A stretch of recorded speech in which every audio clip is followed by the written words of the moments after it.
राज्यात पुन्हा operation tiger सक्रिय, ठाकरे गटाला धक्का देण्यासाठी शिवसेनेचे नेते करणार दौरा. राहुल शेवाळेंच्या पत्नीनं वॉर्डमध्ये साड्या वाटल्याचा आरोप, तर स्थानिकांनी वाटलेल्या साड्या जाळल्या. राज्यात पुन्हा ऑपरेशन टायगर. मुंबईत आज महायुतीची बैठक, महायुतीचे महत्त्वाचे नेते बैठकीसाठी राहणार उपस्थित.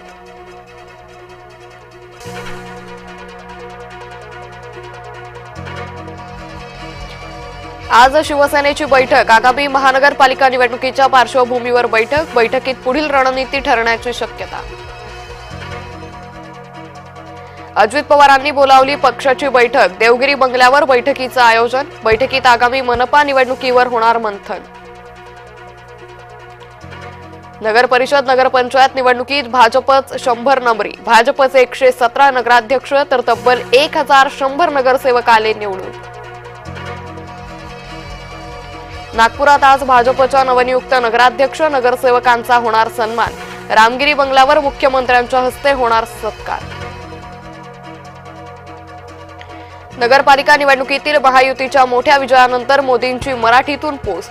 महायुतीतील विजयी करणाऱ्या राज्यातील साऱ्या जनतेचे मानले आभार. दारू पाजू नका, काम करा आणि मत मागा. नागपुरात नितीन गडकरींनी पदाधिकाऱ्यांचे टोचले कान. 2008 रेल्वे भरती प्रकरणात राज पुन्हा एकदा कोर्टात लावणार हजेरी. ठाणे कोर्टात राज ठाकरे उपस्थित राहण्याची शक्यता. जेरबंद बिबटे वनतारात पाठवणार, वन विभागाचा प्रस्ताव तयार. नसबंदीची योजनाही विचाराधीन. नवी मुंबई विमानतळ नाताळापासून सेवेत, शहरातून हैदराबादसाठी होणार पहिलं उड्डाण.